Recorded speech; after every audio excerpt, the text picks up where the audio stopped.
Black Friday Record Store Day. I got a list. I thought, maybe it's time we should just be looking at some of this and decide what we want to do. I did find a few things. But before I show you, because whatever I pick is going to be awful damn good, let's just talk a little bit about Record Store Day, okay?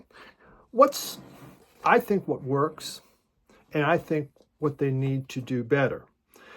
Obviously, they're going to call me after this video to really sit and discuss my thoughts because they value my opinion immensely. But Record Store Day, my first Record Store Day that I participated in was in 2012. And in 2012, I think maybe there was 30 of us in line, and there was a whole bunch of records there to pick from. And, I came out with this stack, a lot of 7 inches. It was exciting. That's the first really I'd heard about it. Record Store Day wasn't by me. I had to drive 2 hours to Detroit. It was 2 hours north, so I drove down 2 hours to Detroit.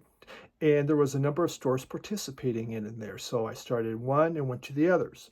Now, I took a vacation day because generally I'm working, so that was a vacation day to do Record Store Day, so I could stay out overnight and get there early. It isn't like the early what it is now. I mean, every year I could kind of see people started coming in earlier and earlier, and it finally got to the point where I arrived at 4 o'clock. And maybe I'm 10th or 15th in line. I just said, well, just screw it. People are camping out now, and I'm not doing it. It's not that important to be first in line. Otherwise, I was first in line. I mean, look at this. Record Store Day 2016. How did I get that? I was first in line. And look how fancy they made their shirts back then, 2016. Pretty exciting stuff. But through this time, for Record Store Day, I have 350 albums and 7 inches that I have purchased for Record Store Day. Now, over half of them I lost in the flood. And there was a lot of 7 inches. There was a lot of valuable albums that had gone up in price. Pretty substantial, like the Blue Oyster Cult, their first one of their demos, went nuts. The Crow soundtrack, done very well. Okay, so what are you going to do? Right now, when I look at my price list on Record Store Day, if I had all my Record Store Day albums right now, I have 350 of them, they have a medium range of 7,000, a high of 12,000. So let's just think 350 albums. If I spent just $20 a piece, I would hit my medium range, right? Now, there are 7 inches in there, but there's also stuff like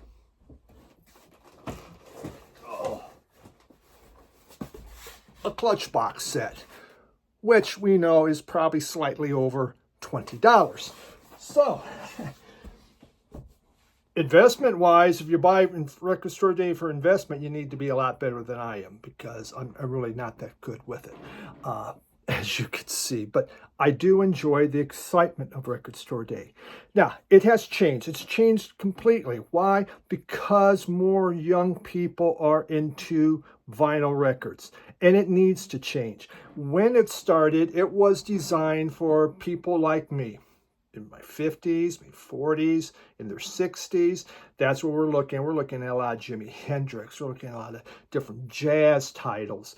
That was the kind of albums. You weren't getting anything brand new. You weren't going to have any Taylor Swift or anything like that. It has changed, though, as the demographics of those that buy records change. And that's a positive. It needs to. What does that mean for older folks like myself? We're not going to get maybe as many albums on that list that we used to see. But let's think about it. Record Store Day has been going on since 2008. How much stuff does, there used to be a Jimi Hendrix every time. Maybe it's been just kind of, farmed out. There might not be a whole much more. How much Doors is left really to put out on Record Store Day? It gets difficult to find some of this, so you have to keep looking. Bill Evans, there's always a live album, but Bill Evans was prolific in recording his concerts. And he had a big drug habit. He had to do a lot of concerts to keep supplying that drug habit, sadly. So I think you'll find Bill Evans now for the next century, live recordings. But there is a lot of other groups. They're running out of stuff to show, so we got to keep finding new things, and that's okay. It's just that, at times you look, oh, God, there's really nothing here I want.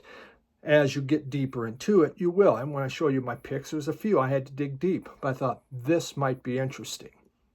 But what I've found is that, what I like is sometimes they feature rare albums, and they're going back and trying to find rare albums. Now, there's a lot of little labels coming out, record stores, like Noble Records. We're finding these rare albums and we're putting them out. Record Store Day's always done a pretty good job with that in showing some of these, and I think that's exciting. But, I think what they need to be doing right now is I'd like to see them focus more on 90s albums. In the U.S., most albums, there was no vinyl. UK was doing vinyl. UK was protecting their vinyl industry. We got rid of it. And so all these 90s things, if you don't have them on CD, you're not getting it unless you get a UK copy. I think Record Store Day has been doing some of this. We need to do more of it. And let's get into some of this 90s music. I think that they should do better sleeves often. Now, there are some really good sleeves, but, look at, you have something like the Marble Frog, okay? What a cool name. And, it's on some really nice, pretty vinyl. You got just a paper sleeve. Just a paper sleeve. Is there, why? Here's another one. We got Tomorrow, which is a classic Psych album. And as far as the sleeve, it's just plain paper. If I can pull it out, just paper. Cool look. But you know what? I'd rather have a better sleeve than the cool vinyl. How much more would it cost them to get a lined sleeve? Would they go broke? Would they lose their profit margin by ditching a paper sleeve? Remember, Record Stores Day is not for your just, oh, hey, I think I'll buy a record. I'm going to go stand in that line. No, Record Store Day is about collectors. So a paper sleeve is not what collectors are about. We want something a little bit better. You have, like Bill Evans here. What do we have? Beautiful, nice poly sleeves. Very nice. They do a nice job with that. And, there's a number of albums that do, but quite a few, they just get these paper sleeves. Why? There's nothing, you don't need that. I think the other thing is put something in there. Give us something, when you send it out. So here we have, let's just go back to these two examples, okay? Great Psych albums. There's no information about them. There's nothing to tell you about them. There's nothing to give you any kind of history about them. Again, Record Store Day's about collectors. It's about collecting. It's about learning more about music. Why? Yeah, okay, go on to Wikipedia and you can get your own. That's not as cool as to give something. You could give us a sleeve that has stuff on it. Now let's go back to like this Bill Evans, okay? So that was what they did is, well, we got a little book in there. Well, that's pretty nice. Explaining what's going on. Let's talking about it. Now, as we're playing, we can read this. We can see and understand what's happening with the music. Why can't we do more of that? I have Galaxy 500 here. Babu in Copenhagen. It's a live recording from 1990. They did give me a nice sleeve. I got nothing about the recording, what's going on, what's happening with them. What kind of, were they doing a whole bunch of concerts there? Was this a one-off? There's nothing. Why couldn't we include something like that? You have Gandalf. Remember this from this year? This thing's gone up to like its medium value of $70. That's pretty good. I kept finding these after Record Store Day laying around. If I known they were going to be $70, maybe I would have grabbed some. But at least with Gandalf, what they did is they gave us a real sleeve. They gave us something where we could see. Is it paper line? Yeah, it is. But it's also in cool vinyl. But it allowed us as a collector to read something about Gandalf and understand. You have, Wall of Voodoo, which is really popular. And this was an expensive one. It only has a medium price of $24 right now. So that one didn't do as well. Again, though, you have here, they gave you just a paper sleeve. It's gray. Why couldn't have been a better sleeve? But at least, a little insert there. And you have a big poster. So this is what we collectors like, right? We want something extra. And it's really nice when you can get that. I mean, look at the extra on this one. And this is from Dragonfly. And oh man, Dragonfly, this is from 2019. And this is an Airsight group from 1968. When you bought Dragonfly, gave you a little 7-inch. How cool is that? They also, here we have a book. Showing what's in here. Talking about this. Look at talking about singles and that. This makes collecting fun. This is enjoyable. It's not just, oh, here's your album, enjoy. Now, maybe they kept the price way down on those albums. Some of them, there are a lot of albums now you can get on a record store day for under $30, but not all. Quite a few of them are not. Miles Davis, they at least, here we got writing about this. This is Rare Miles from the Bitches Brew, but they gave you nice inner sleeves. This was a cool one. Betty Harris. And really nicely done packaging. She was a soul singer out of New Orleans. Fold out. But here again, we gave us great sleeves in here with a lot of information about who Betty Harris is, plus the advertising. Those are always neat. So why can't we do more with that? That's what collecting's about. Record Store Day is about collectors. I like to see more soundtracks. Soundtracks generally do good, even when you look at value. A lot of like Royal Tenenbaums, that went up. My Life Aquatic, the Twin Peaks. Soundtracks seem to do quite well. I'd like to see more. How many soundtracks again? Just in CD. Tons of them just in CD. Let's put some on vinyl. I know you got to get rights to it. There's a lot of other stuff that has to be done. But to me, it seems worthwhile. And it's the way we should go. Finally, I think what they could do better would be, again, it's just about these rare and obscure albums, finding them. Like I showed, like that Dragonfly. You'll pay hundreds of dollars. That album Tomorrow.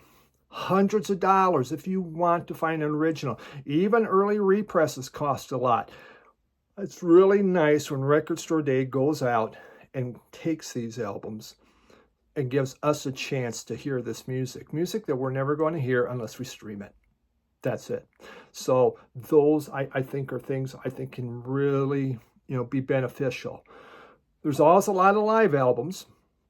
Live albums don't cost you a lot if you're the record company. Why? It's already recorded, already done, and so you just have to put it out. There's also a lot of demos. We find these demos. Again, some groups, they're out of demos, folks. We've done all the demos you can on Record Store Day. Got to find new groups. That's fun. They could be looking into rap more. A lot of great rap albums, again, only on vinyl.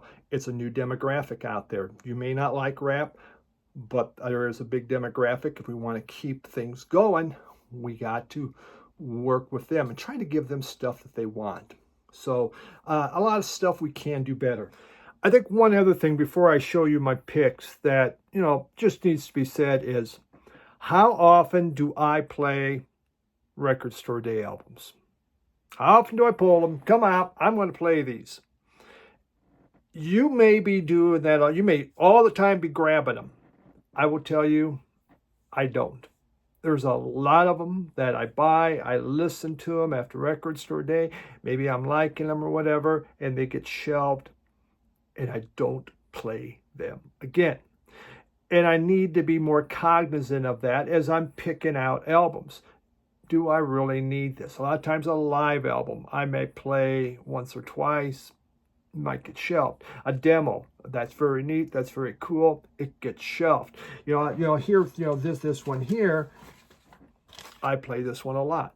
I like it. It's a regular album. There's nothing special, just it wasn't available out there, and so there it is. That's the kind of album that I will pull more of. But, you know, there's like that Marble Frog. I listened to it. It's psych. It was okay. I'm not pulling it back out again. So I think I need to be cognizant and smarter, not to come out with a big stack, but will I listen to this? Will I listen to it and not get too caught up with the, oh my God, they said this is fantastic, this is good. Don't get FOMO. Man, just be careful of it. And really kind of think, for what am I getting? What's my best bang for the buck? Something I'm really going to enjoy going forward. Now, what am I looking at for Record Store Day? Let me show you. So what I'm looking at for Record Store Day, and I have my list here, and the very first one is Angelo Badalamenti. And, you know, he's best known for his soundtrack work, and, of course, Twin Peaks is what I like. Now, if I wasn't just doing this off my phone right now, you could see a picture right up there. So, oh, there's a picture right up there. It's just like those fancy videos that you see that people do that. Only 1,500 of these. It's an RSD exclusive. Music for film and television, career spanning. You know, he's did Twin Peaks, Blue Velvet, Mulholland Drive, Wild at Heart. You know, David Lynch and him, buds, and they've done a lot of great music. I do love his stuff. It's moody as heck, and I think it'd be very exciting to get that. I actually have two grandchildren. I have one that really likes Bluey. So I need to get the Bluey 7-inch. Now this 7-inch, this is nuts. And I would never buy it if I didn't have a grandson that loves Bluey. They want over $20, or 25 or something, for a 7-inch of a cartoon character, Bluey. It says 4,000 are being made, and it's an exclusive. Well, yeah. This is called grandpa bait or grandma bait. This we go out there and we buy it and we just don't care. It doesn't matter about the price. It's for my precious grandkid. And so they suck you in. Most of the rest of you, you're nuts. You don't want to spend that much for it unless you're hoping that it goes way up in value and you're buying it as an investment. I could think of probably a few other things, but Bluey's on my list. So here's an interesting one. Aramis Hall, something like that, Lost and Found. This is a soul funk group from Detroit whose debut, Your Love Is My Desire, became one of the most sought-after records of the modern soul era. I did not know that. Coveted by DJs and record collectors. Well, I haven't been coveting this whatsoever. The group recorded only one album for Westbound Records, home of the funky heavyweights Funkadelic and Ohio Players, before moving to Capitol for their second album in '84. So, yeah, I can't say I know much about it, but it looks very good. This is a limited run regional album. There's only 1,000 of them coming out. I don't know if I can find it, but we're going to give it a shot because it sounds very, very neat. One that really has me really interested, probably my number one pick, Viva Negosi. And this is Paul Negosi. This is Zamrock. When's the last time I saw Zamrock on Record Store Day? So, you know, hey, we are digging into the archives, but I don't know much about this one. There's only 1,200 of them, and it's a RSD first, so we'll be back out. Hard rock meets funk on this essential entry from Zambia guitarist and band leader Paul Negosi. Keystone release of 1970s Zamrock movement was issued in '76. By '76, Zamrock was beginning to die out. It was turning more into disco, not our disco, but more dance-type music. So I'm interested to see if he was staying strong with the Zamrock. Negosi is one of the best artists when it comes to the Zamrock genre. I have a lot of Zamrock, and but not something like this, so I'm excited. Someone did say this record label that's putting this out, Now and Again Records, tends to not have the best quality recordings. Well, if you've ever listened to an original Zamrock album, I have a few of them, they're not very good, man.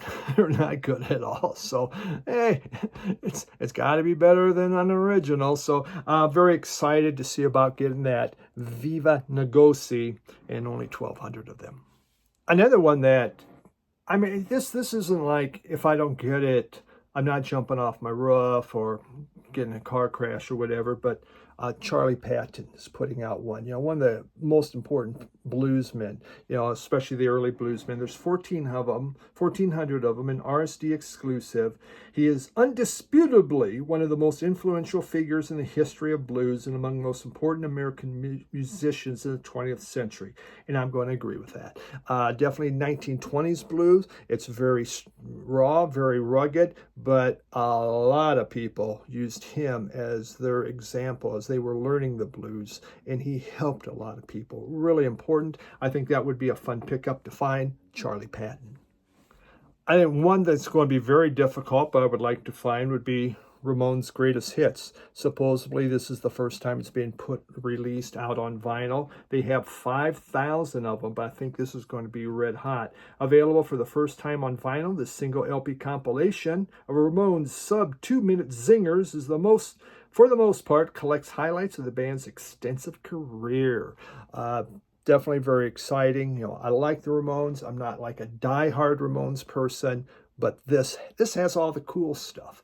And that would be, I love Greatest Hits, and this would be great. So I'm hoping that I can find this. I think this is going to be difficult, though, unless you're first in line.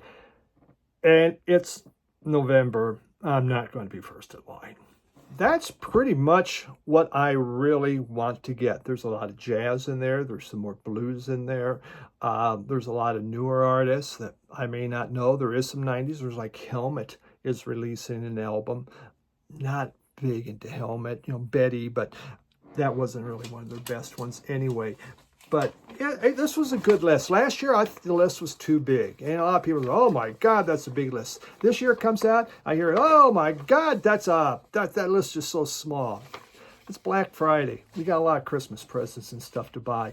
It doesn't make sense to have a giant big Black Friday record list when everyone's trying to buy other things for Christmas. Smart on their part. Keep it small, keep us interested, have some good stuff, but not to what you find in April. So I think that's really good. But, you know, there's just, you know, Truck Turner from Isaac Hayes soundtrack would be fun. Gladiator 2 soundtrack, how about that? That's coming out on there. I haven't seen the movie, so I don't know. There's B.B. King, Steve Martin, King Tut. Okay, the -5 general Morphine album would be, you know, fun.